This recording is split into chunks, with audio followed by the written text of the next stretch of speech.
Avant cela, prions. Et nous allons poser la parole entre ses mains.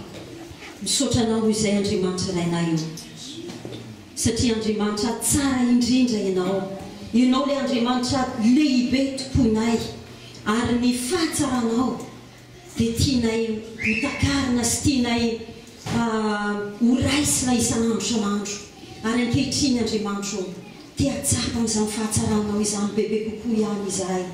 Tia nandrana anao izahay, fanahy masinao. Miasa eto amin'ity fotoana ity ianao.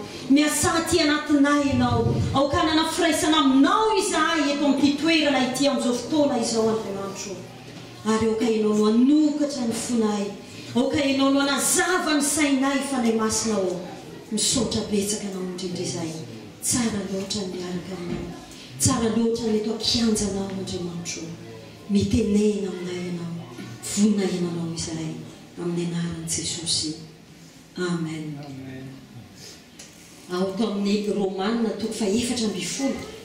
Nous allons voir dans l'épître aux Romains, chapitre 14, verset 17. Romains 14, 17.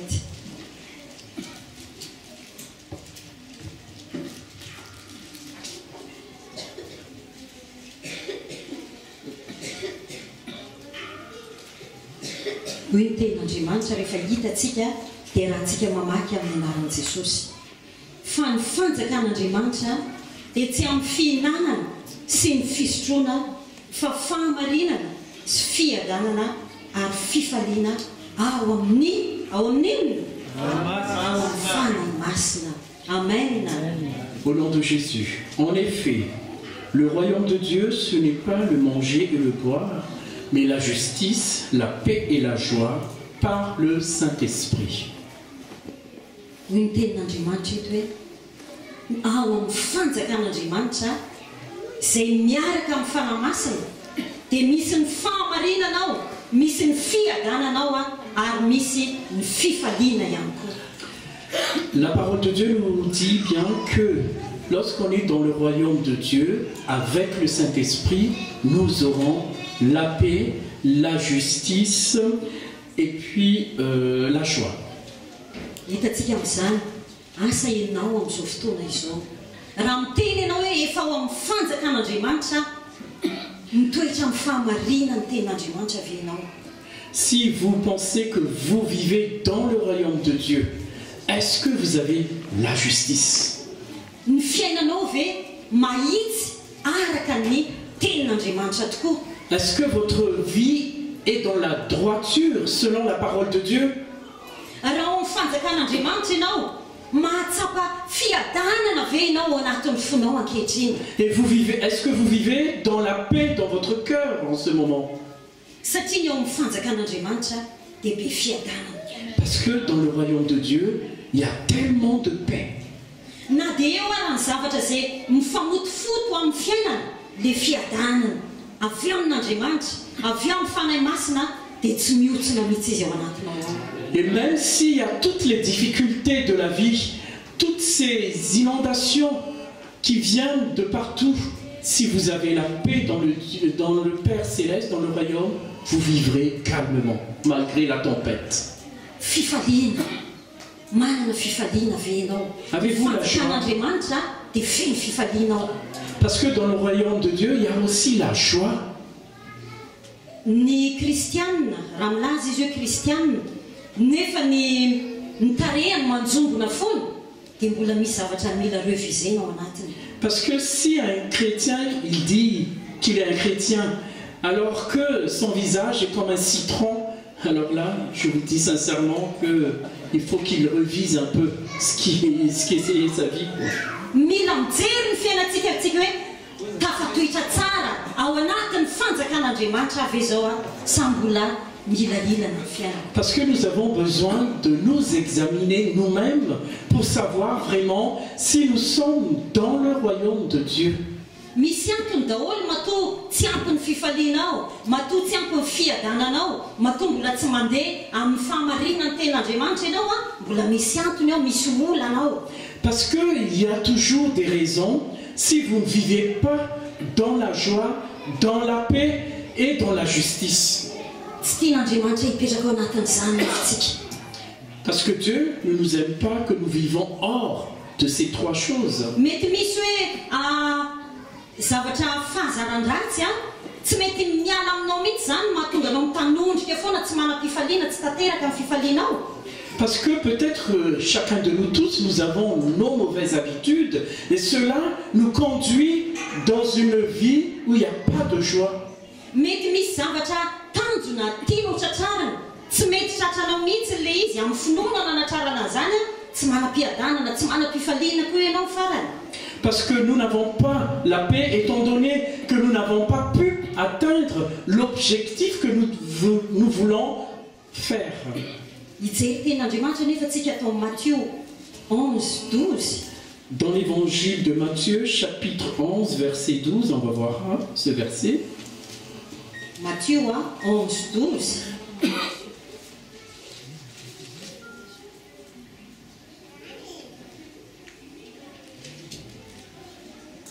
Hoy ny tenin'Andriamanitra hoe ary hatramin'ny andro ny Jaona mpanao batisa ka mandraka ankehitriny ny fanjakan'Andriamanitra dia rombahany ary ny mpandrombaka makazakeriny. Au nom de Jésus, depuis l'époque de Jean-Baptiste jusqu'à présent, le royaume des cieux est assailli avec force et des violences s'en emparent. Hitatsika io le fanjakan'Andriamanitra misy fiadanana misy fahamarinana ary misy fifaliana io a mila rombahany io. Vous voyez, le royaume de Dieu où il y a la joie, la paix et la justice, il faut l'emparer avec force. Raha tsy manam-pifaliana ianao tsy tonga ho azo eo fifaliana mila rombahany zany.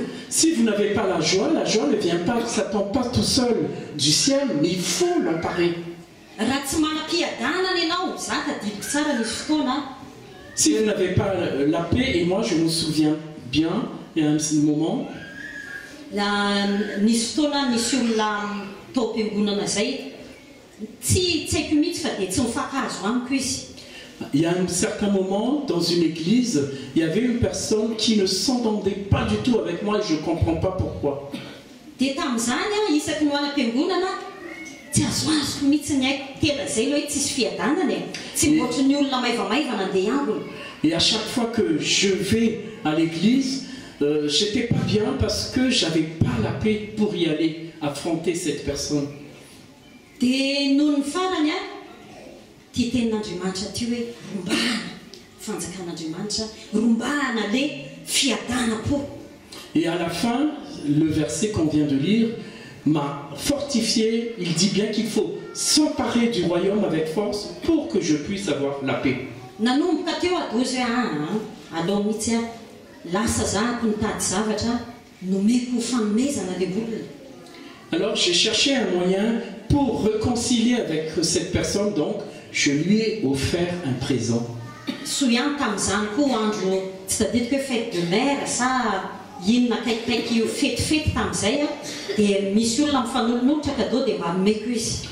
Et heureusement que c'était une opportunité à cause d'une fête qu'on a célébrée pour offrir des présents. Fa tamin'izay izy nomeko indray mandeha dia mbola tsy faly ihany.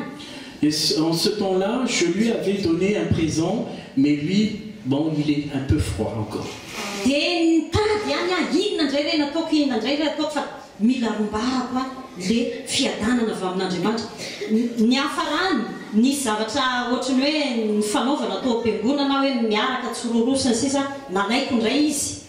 Donc, j'ai cherché d'autres moyens et à la fin, à l'église, comme il y avait eu une occasion où on peut être à deux par deux, donc la personne a accepté d'être mon partenaire binôme. Dia teo dia nanomboka mitsika amin'izay izy. Et depuis ce moment-là, il a commencé à sourire. Dia nanomboka mitsika izy dia nanomboka nirava dia nanomboka miresaka tamiko amin'izay izy niandry anahy. Donc, et à la fin du culte, il est venu vers moi pour parler. dia nanomboka teo dia niverina le fiadanam-pota atao anaty kitato. Et depuis ce jour-là, la paix de Dieu est revenue en moi, dans mon cœur. Ohatra anankiray zany fa be dia be na C'est un exemple. resaka fahazarana izay tiako hoe atongavana nefa tsy mety tratrako dia izao mila rombana nefa zany. Donc, si vous avez un objectif à atteindre comme la paix, la joie et la justice que vous n'arrivez pas à avoir, il faut l'emparer avec force. Satria taddio tsara hoe efa akaiky Jesosy. Parce qu'il ne faut pas oublier que Jésus revient bientôt.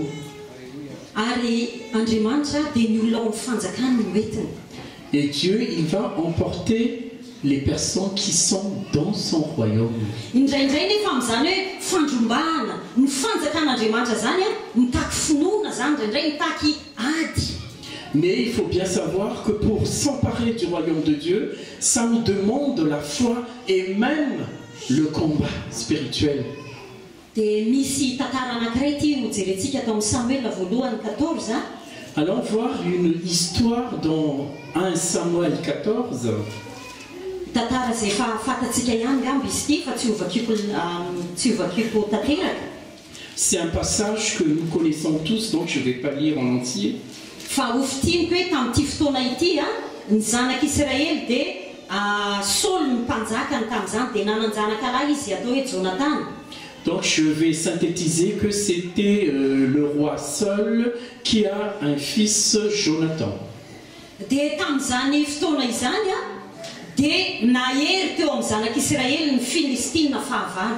Et en cette période-là, les Philistins, leurs ennemis, sont plus forts que les Israélites.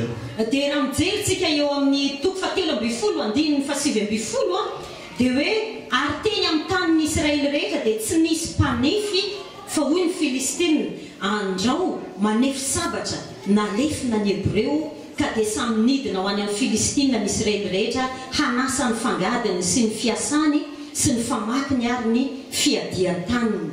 Dans le chapitre 13, verset 19, il était bien écrit qu'on ne trouvait aucun forgeron dans tout le pays d'Israël, car les Philistins s'étaient dit, empêchant les Hébreux de fabriquer des épées ou des lances, chaque Israélite descendait donc chez les Philistins pour aiguiser son soc de charrue, sa pioche, sa hache ou sa bêche. Dia hitantsika hoe eo amin'ny 2:20 hoe mba handeha hiady hanohitra ny fahavalo reto zanak'Israely reto dia voalaza 2:20 hoe tamin'ny androny adiny dia tsy nisy sabatra nalefina hita teny amin'ny vahoaka rehetra afa-tsy teo amin'ny Saoly sy Jonathan zanany ihany. Et dans le verset 22, il est bien stipulé que le jour du combat, le peuple qui était avec Saul et Jonathan ne disposait d'aucune épée ni lance. Hitantsika eo hoe lehibe ny fahavalo. Là, on voit bien que l'ennemi est très grand, puissant.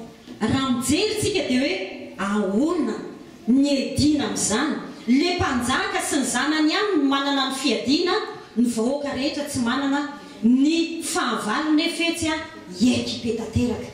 Alors comment on va combattre nos ennemis s'il n'y a que le roi et son fils qui disposent des armes et le reste des armées n'ont rien face à des ennemis qui ont tout? Hitantsika fa ohatr'izany mihitsy ny fiainantsika indraindray. Indraindray tsika ohatrany mahita hoe ny fahavalo zany toa ohatrany lehibe, ohatrany mahery, ohatrany tendrombohitra be eo alohantsika ny fahavalo. Souvent, et même actuellement, nous sommes en face dans notre vie de ce genre de situation, c'est-à-dire que nos ennemis, ceux qui sont en dehors du royaume de Dieu, on dirait qu'ils ont tout, alors que nous n'avons rien. Mais il faut bien savoir que nos ennemis ne sont pas les êtres humains, mais c'est Satan et les démons. Io Satana io manao zavatra maro be eo amin'ny fiainantsika izay tahaka ny hoe tsy resitsika ary tsy resitsika mihitsy izy amin'ny fahaizantsika sy ny herintsika manokana. Parce que là, il faut bien savoir que Satan, qui est notre ennemi, il est plus fort parce qu'il est plus intelligent que nous, les êtres humains. Fa zao tady Dieu hoe misy izay lehibe noho ny herin'ny Satana rehetra le miaraka amintsika. Mais il ne faut pas oublier qu'en dans cette situation que nous avons une personne qui est plus grande que toutes les puissances de démons. Miaraka amintsika izy. Et il est avec nous. Tsy izy io fa Jesosy Kristy Andriamanitra miaraka amintsika. Et cette personne, c'est notre Seigneur Jésus-Christ, Dieu Emmanuel, Dieu avec nous. Hitantsika atao amin'ny andiny toko faefatra amby folo amin'izay andininy voalohany hoe tsangana Jonathan tamin'izany. Alors, dans le chapitre 14, verset 1 de 1 Samuel, il est bien écrit qu'un jour, Jonathan, fils de Saül, dit au jeune homme qui portait ses armes. Ozy izy hoe andeha isika akany amin'ny miaramila amin'ny Filistina izay ery andafy ery nefa tsy nilaza tamin'ny rainy izy rainy le mpanjaka io. Donc il a dit à son serviteur, un jeune homme, viens, poussons jusqu'au poste des Philistins qui se trouve là, de l'autre côté. Il n'en dit rien à son père. Dia hoy ny andininy fahenina andeha isika akany amin'ny miaramila an'ireo tsy mifora ireo angamba ombantsika Jehova fa tsy misy masakana an'i Jehova tsy hamonjiny na maro na mivitsy. Donc dans le verset 6, il est bien écrit que Jonathan dit au jeune homme qui portait ses armes, viens, poussons jusqu'au poste de ces circoncis, peut-être l'Éternel agira-t-il pour nous. En effet, rien ne peut empêcher l'Éternel de sauver, que ce soit au moyen d'un petit ou d'un grand nombre. Inona ny zavatra mitranga eto fantatra Jonathan io Andriamanitra zay tompony io. Là, on voit bien que Jonathan connaît l'Éternel qu'il serve. Fantatry Jonathan hoe atraizany zavatra vitan'io Andriamanitra tompony io. Il sait très bien jusqu'où cet Éternel va agir. Ary fantany koa hoe io fahavalo ozy izy hoe ireo Filistina tsy mifora ireo koa inona no apatahotra andreo ozy izy. Et il sait très bien aussi que ses ennemis, les Philistins, ces incirconcis, ils sont quoi devant l'Éternel? Ohatr'izany tsika eto amin'ny fiainantsika manoloana ny circonstance misy atsika izay fahavalo tahaka ny hoe lehibe eo amin'ny fiainantsika mila fantatrao Andriamanitra ary mila fantatrao hoe iza io fahavalonao io fahavalo io fa resiny devoly. Donc, dans notre vie, dans les circonstances où nous luttons contre l'ennemi, il faut bien que nous sachions qui est notre Seigneur le plus grand par rapport à notre ennemi qui est Satan. Est-ce que vous connaissez que Satan c'est déjà un ennemi battu?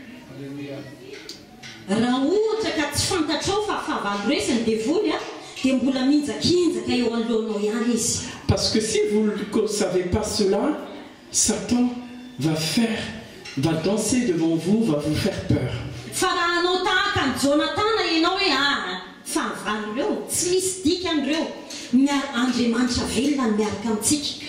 Parce que si nous sommes comme Jonathan et que nous connaissons que notre ennemi, qui est déjà un ennemi battu, alors là, nous allons vraiment rentrer dans notre victoire. Ary izay zavatra izay no mila apetratsika ao anatin'ny saintsika mandrakariva hoe iza moa zako a iza Andriamanitra ary iza ny fahavaloko be ny devoly. Donc nous devrons vraiment ancrer dans notre pensée et dans notre cœur que nous sommes qui, Dieu est comment et Satan il est aussi comment. Fantatrao ve ny tenin'Andriamanitra manambara fa hoe iza ianao. Est-ce que vous connaissez la parole de Dieu qui indique vous êtes qui exactement? Raha mijery ao Baiboly dia be dia be zavatra fitenenana momba ny hoe ianao mahazanak'Andriamanitra anao a dia manana ny fahefana sy ny hery rehetra ianao. Parce que si nous lisons la parole de Dieu, nous saurons exactement notre position en Christ, car il y a tellement notre identité dans la parole de Dieu par rapport à Christ. Nahafantatra an'izany tsara i Jonathan ary dia lasa izy niaraka tamin'ny mpitondra ny fiadiny dia izy rola fotsiny hiady amin'ny fahavalo maro be. Parce que Jonathan, il a bien compris son identité, sa place devant l'Éternel. C'est pour ça qu'il a osé, lui, et un jeune homme porteur de son arme d'aller tout seuls les deux affronter l'armée philistin. Dia lasa izy ary noho ny efa nandeha izy a dia tsy maintsy miakatra misy teny zay ato fanazavana azy hoe misy harambato kitsokitsoloha zany hitanareo ohatran'le harambato be tsy mba hoe afaka andehanana tsotra fa voalaza eto a hoe nandady tongotra matanana mihitsy Jonatana niakatra nakeo amin'le avoana misy azy 17 io. Et dans le verset 13 du 1 Samuel 14, il est bien écrit que Jonathan et son jeune homme, l'accompagnateur, ont surmonté les falaises. Ce sont des falaises à 4 pieds qui sont montées sur le haut du falaise. Amin'io dia efa ozy izy hoe mantsy an'le mpitondra ny fiadiana andao ozy izy fa efa natondro Jehova eo anoloantsika ireo fahavalo ireo fa andaontsika hiakatra eny amin'izay hambabo azy. Parce que Jonathan avait cette foi que Dieu, l'Éternel, leur a déjà offert ses ennemis entre leurs mains. Ianao ve mahalala fefa nomen'Andriamanitra anao ny teny fikasana handresy ny hery rehetra anana amin'ny fahavalo izay mahatonga anao tsy hanam-piadanana, tsy hanam-pifaliana, tsy handeha amin'ny fahamarina ny tenin'Andriamanitra. Est-ce que vous connaissez que vous avez aussi tout le pouvoir que Jésus vous a donné pour vaincre la puissance de l'ennemi? Eto rehefa tena mandeha Jonatana sy ny mpiaraka taminy dia eritrereto hoe le miaramila ny fahavalo ataontsika hoe ery ambonin'ilay tendrombohitra ry zareo avato mianika ny tendrombohitra tanana tsy misy afaka ahafahana hoe mifikitra mihitsy fa tanana roa tsy maintsy miasa tongotra roa tsy maintsy miasa dia zary mety ateraka zany Jonatana teo. Donc si nous imaginons comment Jonathan et son accompagnateur ont escaladé les falaises avec ses 2 mains et ses 2 pieds, cela veut dire qu'ils n'ont pas leurs armes entre leurs propres mains. Et nous sommes aussi comme ça dans notre vie, on n'a rien entre nos mains. Dia tahaka ny tena hoe tsy misy ninona intsony tsisy zavatra azontsika hiadiana sy hatrehana ny fahavalo mihitsy tsika. Et dans notre vie, face à nos difficultés, nous n'avons rien pour affronter justement cette difficulté. Indraindray tsika mitady hoe Andriamanitra eto mihitsy zao le fotoana tahaka ny Jonatana angamba hoe tia mihitsy ngamba le fotoana hitadiavako ny fiadiana rehetrarehetra nefa tsy maintsy hianika an'ity dia alors là, quand vous êtes face à cela, vous allez peut-être poser la question, mais Seigneur, comment je vais faire parce que j'ai rien face à tous ces problèmes que j'affronte actuellement, j'ai rien.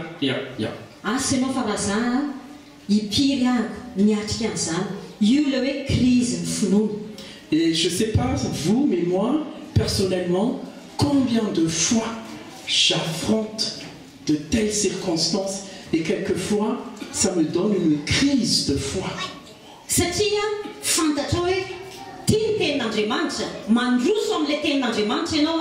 Tsy misy zavatra afaka hifikiranao mihitsy eo hoe ny fahaizana ny voly ny fanohanana avy amin'olona ny inona tsisy tanteraka tsisy ianao rery no avelan'Andriamanitra hiatrika amin'ilay ady. Parce que quand vous êtes démunis face à ces difficultés, vous n'avez rien, ni argent, ni rien, vous ne savez même pas comment résoudre ce problème-là, Dieu permet que vous allez tout seul, main libre, faire face à votre difficulté.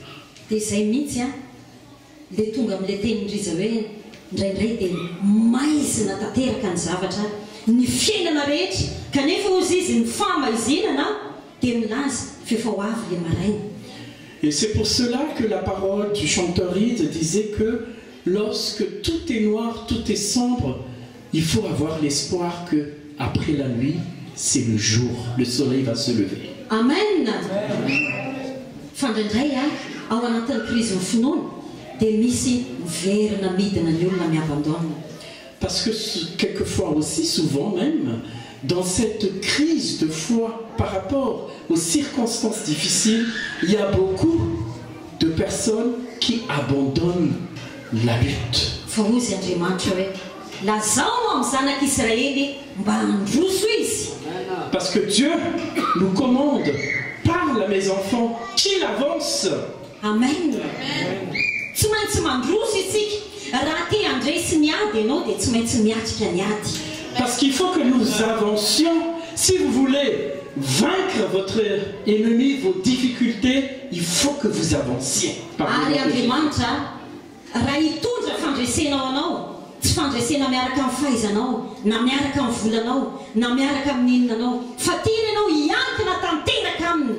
Parce que si Dieu vous conduit dans la bataille, il ne veut pas vous conduire avec votre intelligence, avec votre savoir-faire ou avec même vos fortunes. Non, pas du tout.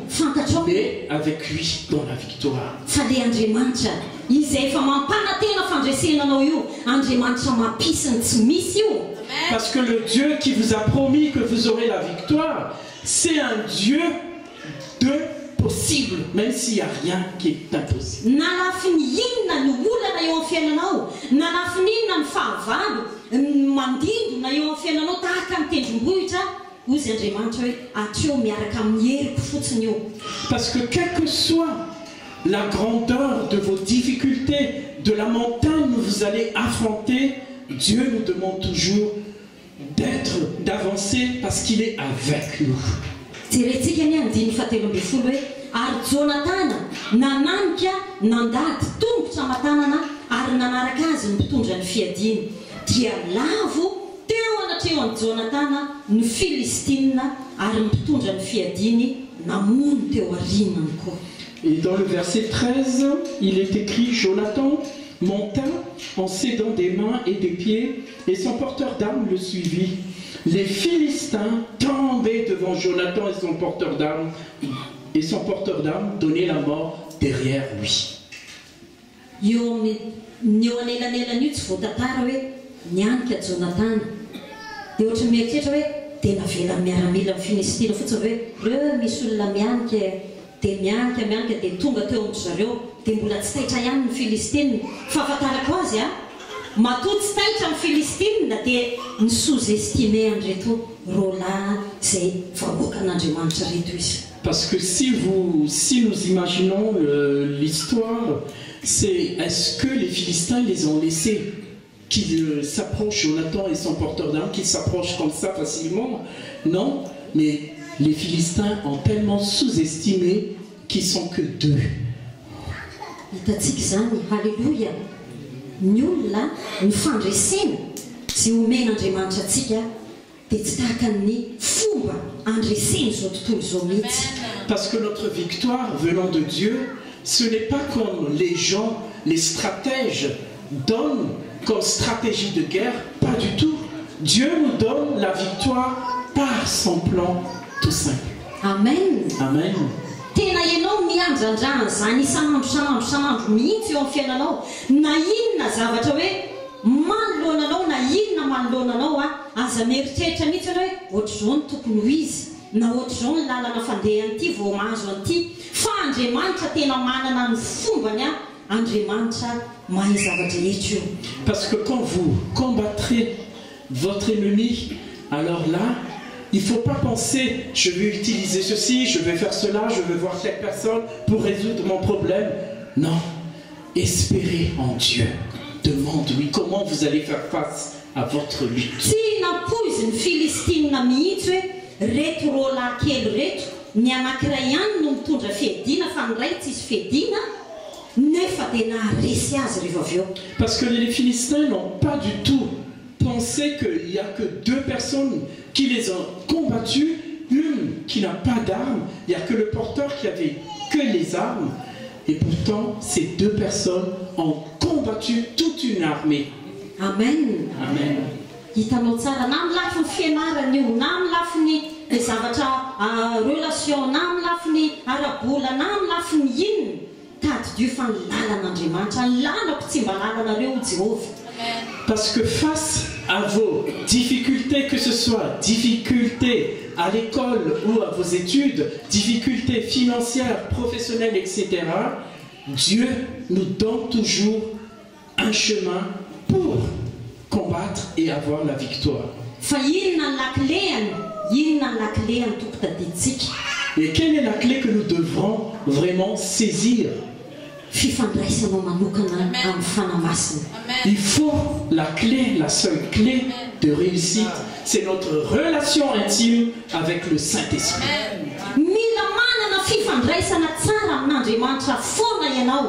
Il faut que vous ayez une relation saine avec Dieu. Parce que la parole de Dieu a dit qu'il faut que nous nous approchons avec de tout cœur en sincérité avec Dieu, et nous serons dans la paix.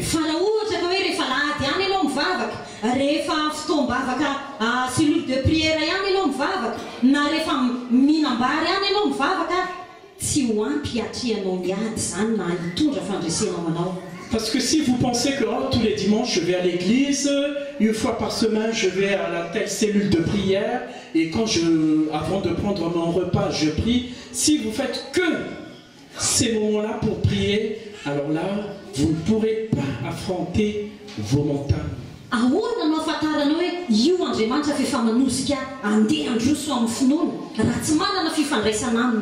Parce que comment saurez-vous que voilà, Dieu me pousse à affronter mon problème pour battre ce problème? Si vous n'aurez pas cette relation intime avec Dieu, vous ne saurez jamais.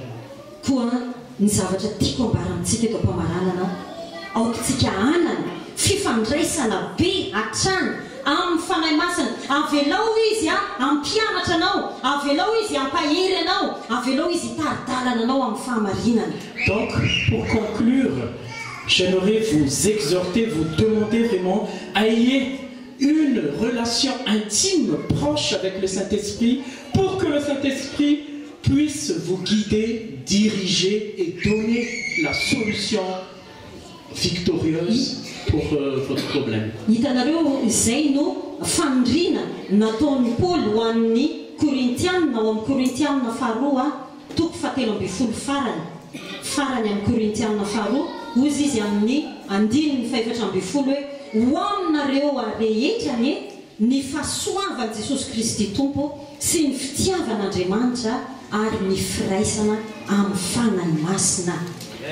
C'est pour cela que l'apôtre Paul a écrit au dernier chapitre de son épître, deuxième épître aux Corinthiens, verset 13, qui disait que la grâce du Seigneur Jésus-Christ, l'amour de Dieu et la communion du Saint-Esprit soient avec vous. Amen. Amen. Nous devons avoir donc une communion journalière, quotidienne avec le Saint-Esprit.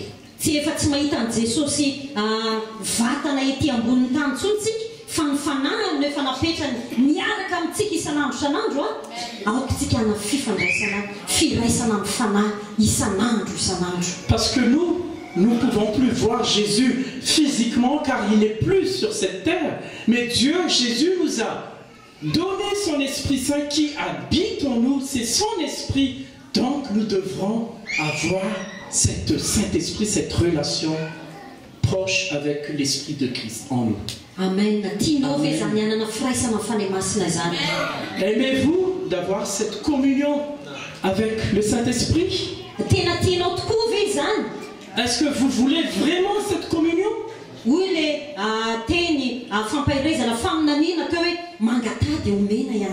Tout à l'heure, il y avait une prophétie qui est passée qui disait « Demandez et on vous donnera ».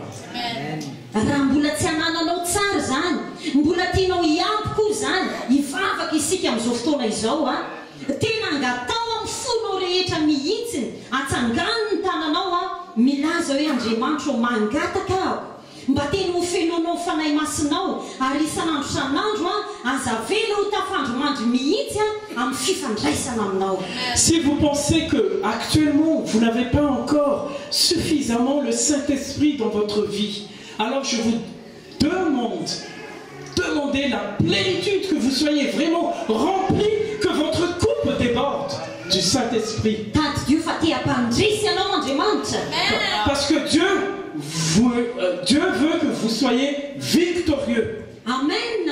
Amen. Ny kristianina tian'Andriamanitra sy eo amin'ny fanjakan'Andriamanitra dia kristianina mpandresy foana. Parce que les chrétiens qui a cette relation intime avec Dieu, c'est un chrétien victorieux. Hoy ny tenin'Andriamanitra ny amin'ny Apocalypse hoe fa izay mandresy. Parce que dans l'Apocalypse, il est bien écrit que celui qui vaincra, izay mahazo manana anjara amin'ny azonaina fiainana mandrakizay, héritera la vie éternelle. Izany hoe isika kristianina dia natao andresy mandrakizay. Parce que nous, vous êtes faits pour avoir la victoire. Amen. Amen.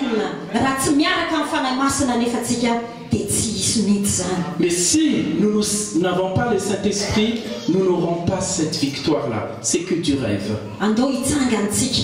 Mara ohatra ianao ka tena mila izany asa ny fanahy masina izany eo anatinao, afaka mandeha aty aloha ianao, afaka makany amin'iny ale iny ianao, fa tena tiantsika ho hitan'Andriamanitra mihitsy hoe tsy eo am-pitoerana fotsiny ianao fa tena hiainga sady hiteny hoe Andriamanitra tia mila anao fanahy masinao fenoy ao ankehitriny.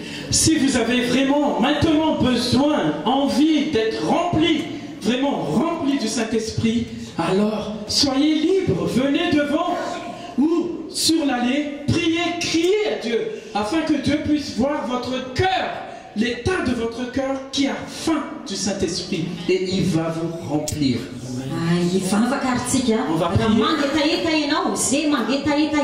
Tous ceux qui ont soif, venez devant. Soif d'être rempli vraiment du Saint-Esprit. Venez devant.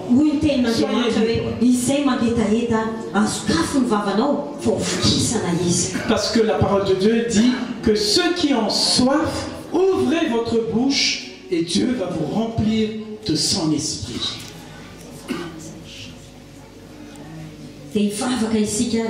Atsangano ny tananao hoe te mila anao amin'ny fanahy masinao, te ho fenoinao amin'ny fanahy masina ankehitriny, sokafo ny vavanao, atsangano ny tananao fa Andriamanitra ameno antsika amin'ny fanahy masina. Alors venez devant, levez vos mains, venez, car Dieu va vous remplir de son Esprit Saint. Alléluia. Mandeha ny hira ianao mandroso azy, angataka amin'ny fanahy masina, ho tsapanao ny fiasa amin'ny fanahy masina. Misotranao izay Andriamanitra rainay io. Misotranao izay fanahy masinao. Miasa mahery ianao. Miasa ao amin'ny fony tsirairay avy ianao. Fotoana izao ankehitriny. Andriamanitra, miasa amin'ny tsirairay avy eto ianao. Fantatrao mangetaheta izay mandroso ankehitriny. Mandroso ety aloha ety. Mangetaheta fanahy masinao. Fenoy ireo. Fenoy ireo Andriamanitra rainay io. Oh Seigneur, tu vois ces personnes qui sont devant, qui ont soif, qui ont envie d'être remplies. Remplis-les, Seigneur. Ouvre les cieux, ouvre l'écluse des cieux. Que la pluie céleste tombe sur ces personnes, tombe sur ceux qui ont faim et qui ont soif. Remplis-les, Seigneur. Au nom de Jésus, sois remplis. Au nom de Jésus, sois remplis du Saint-Esprit. Au nom de Jésus, alléluia, sois béni, sois rempli, ouvrez votre cœur, ouvrez votre main, levez vos mains, afin que le Dieu Tout-Puissant puisse vous remplir dans le nom Tout-Puissant de Jésus. L'écluse des cieux est ouverte, ouvrez vos cœurs, ouvrez vos bouches, parle à Dieu, remplis-nous, Seigneur, remplis-nous de ton Esprit Saint, Seigneur. Recevez la plénitude. Alléluia. Recevez la plénitude. Recevez. Alléluia. Oh Seigneur. Merci Seigneur. Oh Seigneur. Alléluia. Sois rempli. Sois rempli, frères et sœurs.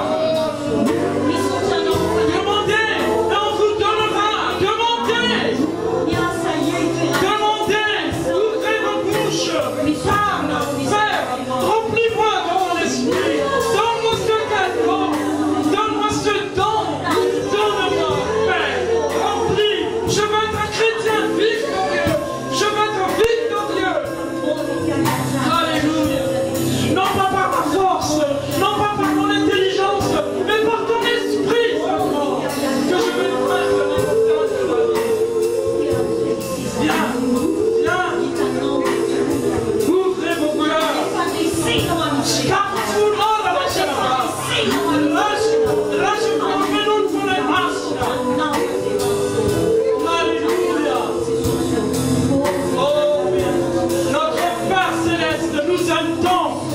si précieux, nous sommes précieux devant lui. Il veut vous remplir, il veut vous donner ce grand cadeau. Alléluia. Prends avec moi.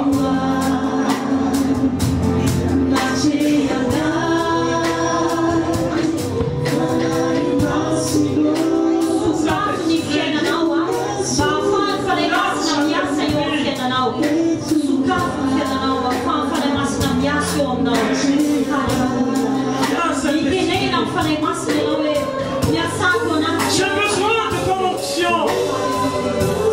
Oui, Seigneur, ton onction maintenant. Alléluia, ton onction.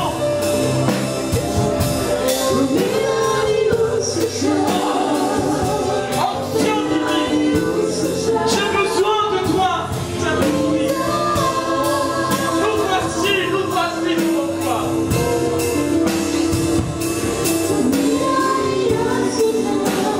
J'ai besoin de ton feu dévorant. Nous avons besoin de ton feu. J'ai besoin de ton feu divin. Ton feu divin, Seigneur. Nous voici, Seigneur. Brûle, enflamme nos cœurs, enflamme-nous, Esprit de Dieu.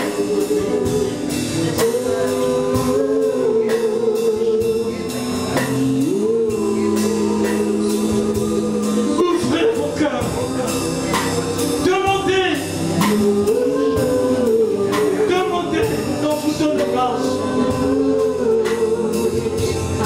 J'ai des meilleures choses à vous donner. Demandez et je vous donnerai. Alléluia. Alléluia.